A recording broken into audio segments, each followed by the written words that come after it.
Dark Souls is a game about going for a long walk. Gotta get those steps in. Okay, I'm only half joking. You walk around the sick and forgotten land of Lordran, bonking everything to death that isn't you. Ugh, maybe I'm the bad guy.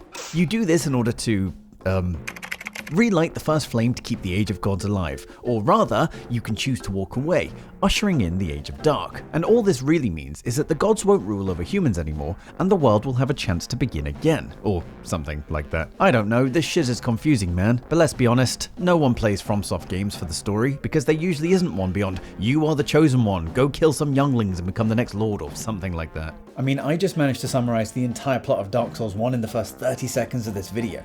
Yet somehow the game is at least 40 hours long. So what makes the game so playable if there's no plot or story driving the player's motivations? I already know the answer. For a start, the world of Dark Souls, as in the world and level design, is beyond incredible. The world actually feels sick and decaying, and I don't even know how to describe why it feels that way. I think it's largely to do with the color palette of the game. This is a game from 2011, which was an era where, in order to look realistic, games tended to go for a desaturated look. Brown everywhere! But in Dark Souls' case, this bland color scheme actually works in its favor. The best example of this is probably in the Undead Burg, the first area you explore, if you don't go the wrong way. The Undead Burg is basically a ruined castle town with boarded up doors, decaying walls, and undead who have all lost their minds. I only want to smell your farts. The music, or really the lack thereof, also helps to make you feel thoroughly depressed.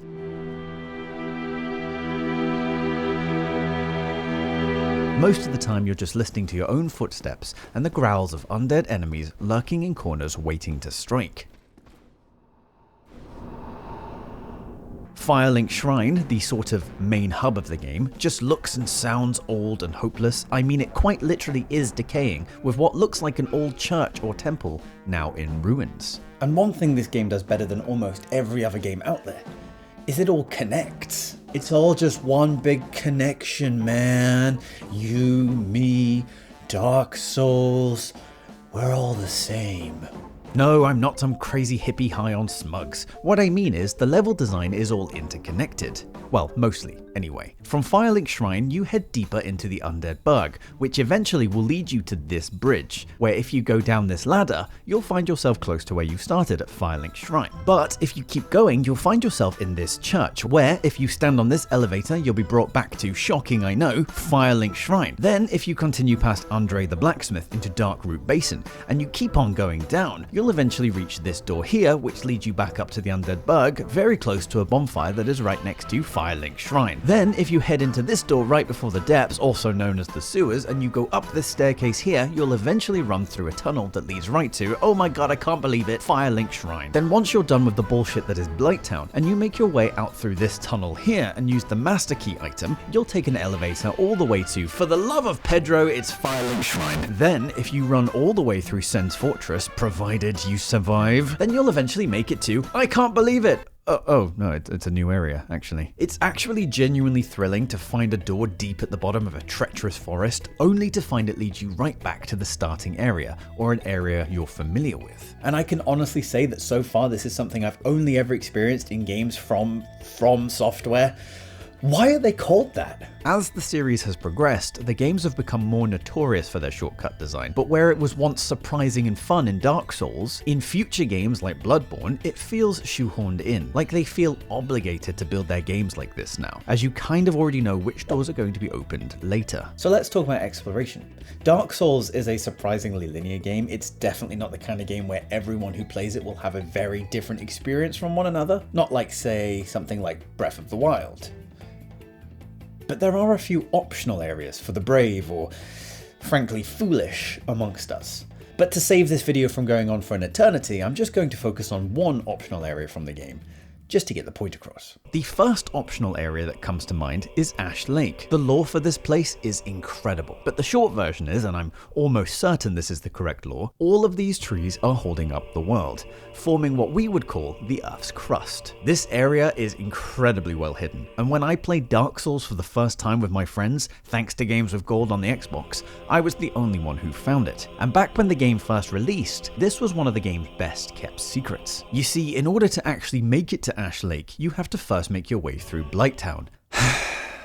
And once you're at the very bottom, you'll see this giant tree known as the Great Hollow that you need to enter. And after the very easy climb down, you'll emerge in Ash Lake. Nothing's ever simple, is it? Ash Lake, more than any other area in Dark Souls, and possibly the entire Soulsborne series, feels important. It oozes ancientness. Oozes. I mean, just listen to this music.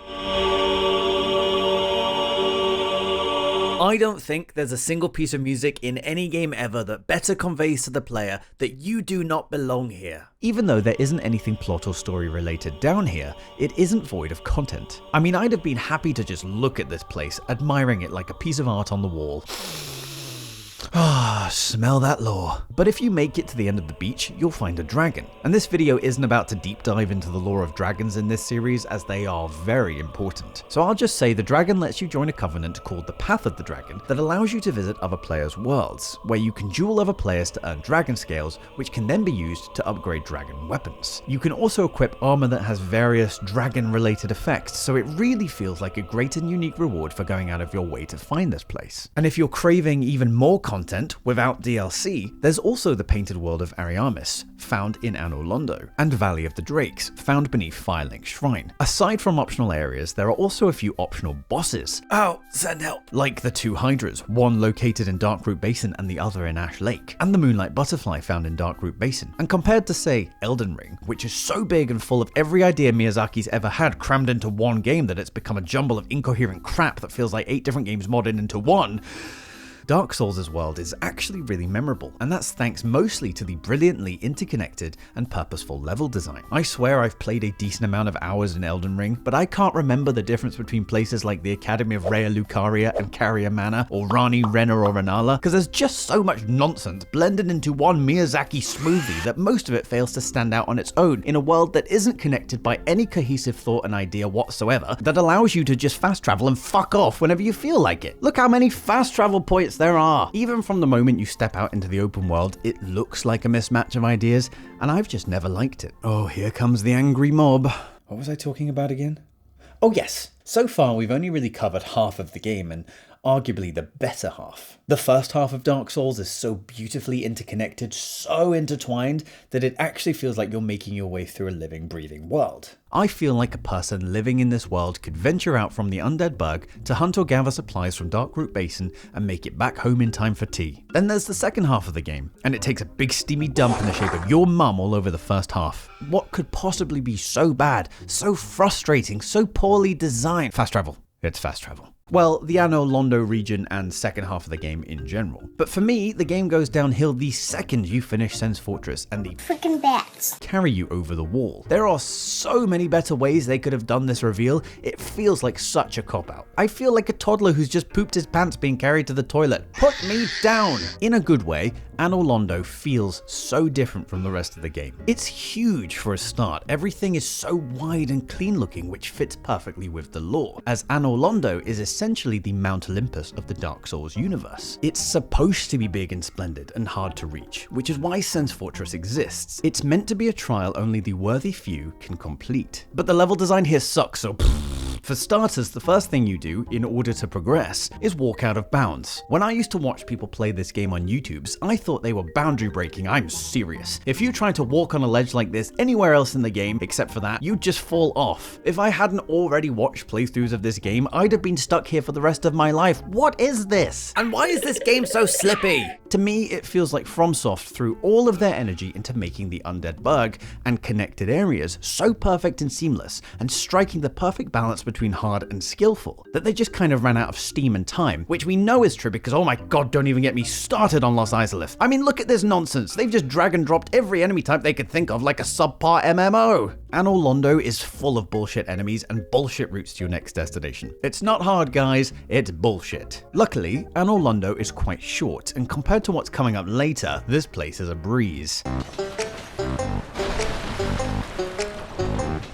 Anor Londo is also where you unlock fast travel, which, don't get me wrong, is extremely welcome by the time you get it. I've done Sen's Fortress and I never want to do it again. It's not quite like the later Souls games though, where fast travel takes you to any bonfire you've discovered, instead only allowing you to travel to a select and mostly unhelpful few. So okay, it's not really the fast travel itself that sucks, as you still have to adventure through most of the areas in the game anyway. It's the fact that now fast travel exists, the areas you visit stop being interconnected, and instead follow in the footsteps of demon souls. You travel through linear levels. Yes, we're calling them levels now as they're not connected to the rest of the game world anymore. You travel through linear levels, like the Catacombs, the Tomb of the Giants, and New Londo Ruins. And when you're done, you fast travel away and you never need to come back, like a dad who's just gone out for milk, as they're all dead ends with nowhere to go afterwards. And instead of finding a creative way to ramp up the difficulty, they decided to just make all the areas bullshit. Because remember guys, it's not hard, it's bullshit.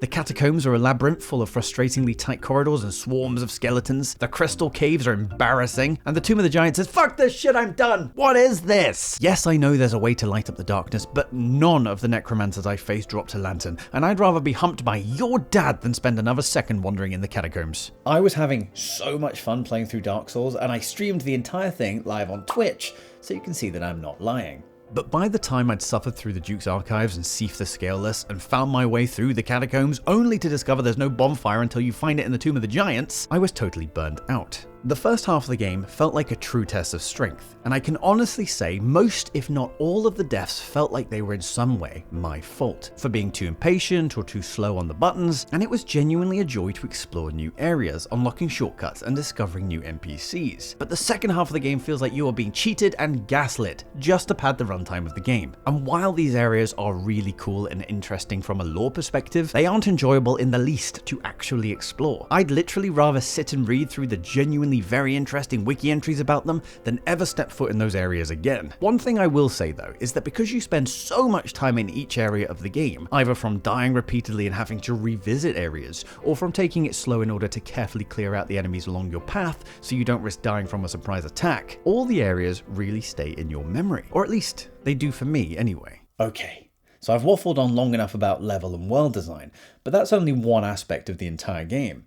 So let's talk about the other aspect of the game that makes Dark Souls, well, Dark Souls. Combat.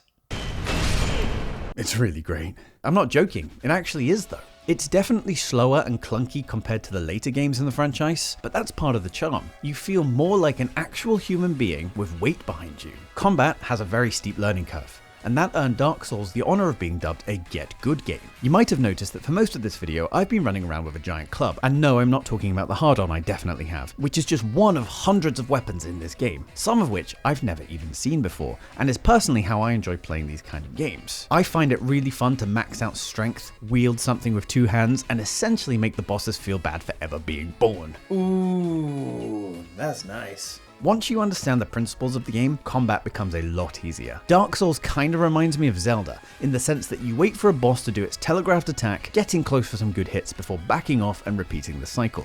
And while this works in most scenarios, like with Quelaag and the Bell Gargoyles for example, some bosses like Sief the Scaleless little twat can prove more frustrating. Well, I've just crunched the numbers and it turns out it was in fact bullshit. However, once I learned to be patient, I found the game got a lot easier in most situations. And this is where I think the initial shock happens for new players. Most combat-based video games tend to be fast-paced, where if you just keep on pressing the attack, sooner or later your opponent will give in. And that's exactly how it was for me when I played Dark Souls for the very first time about a decade or so ago. I came into this game like I was playing The Witcher 3 or Fable 2 or something like that, and it's fair to say I got my ass handed to me repeatedly. So much so that 30 hours in I still hadn't beaten your mum, I mean the gaping dragon. I would rush in, hack and slash away at its stubby little legs, and it would pound me into the ground. I never even thought to take a step back to see what it was going to do next, because in most video games, you never have to. You're the hero. You're always supposed to win. And minus the second half of the game, I found all of the bosses available to you, not you, were actually really manageable and extremely fun to fight, taking only half a dozen or so deaths to beat each one. Even Ornstein and Smeg, arguably one of the hardest boss fights in the game, was fun to me, once I remembered to be patient and back off when necessary. Although I couldn't have done it without Soler. Praise the sun indeed. Have you already taken damage? There is a genuine art to combat in Dark Souls. When you learn to parry enemy attacks and get the riposte, not that I'd know anything about that, you feel like a champion. Every single enemy can and will fuck you up in Dark Souls, with their relentless attacks, or by swarming you, or by chasing you down while you scream like a little baby until you corner yourself like an idiot. We're not out of aggro range! Oh shit! Please get out of my way! Fuck! Why is he still chasing me? Oh! You can't hit me. What a loser. But you should definitely come and find me on Twitch. It's also the first game I ever played that used a stamina bar in this way, and while this can initially be a frustrating mechanic for gamers who are used to fast-paced blockbuster gaming like myself, it forms an integral part of the experience. Now, I've played the Elder Scrolls, and those games have a stamina bar too, but they're easily negated with tons of potions and food items, so they always felt more like a restrictive and frustrating part of the game, whereas in Dark Souls, your stamina drains no matter what, meaning you actually have to strategize and pay attention, because there's nothing worse than running out of stamina after a devastating attack and being unable to run away in time. The only thing that makes combat unbearable sometimes is the Estus Flask, the delicious Sunny D. Yes, it'll save your life, but it will also get you killed more often. The real villain of Dark Souls. FromSoft, or specifically Miyazaki, knew having to stand still to replenish your health was a bullshit mechanic, because it's absent from every other game he worked on after. Being able to walk backwards while healing has been the difference between victory and a trip to the emergency room more times than I can count in Elden Ring. But in Dark Souls, healing, the thing that's supposed to save my life, has more often than not been the reason I've gamer raged so hard I've nearly had an aneurysm. But other than that, it's really good. Hiya! And that's Dark Souls. It's a very fun, unhappy time. The game is really fun and satisfying to play, but it will make you depressed in the process. Everything is just so dreary and downtrodden, from the music and world design to the NPCs, but that's not a bad thing in this case. Hurt me, daddy. It's supposed to be this way, as you are quite literally adventuring through a sick and cursed land, and it makes for such an immersive and memorable experience. But now I need to go and play something that isn't going to depress me or cause me to throw my controller across the room in a blind gamer rage.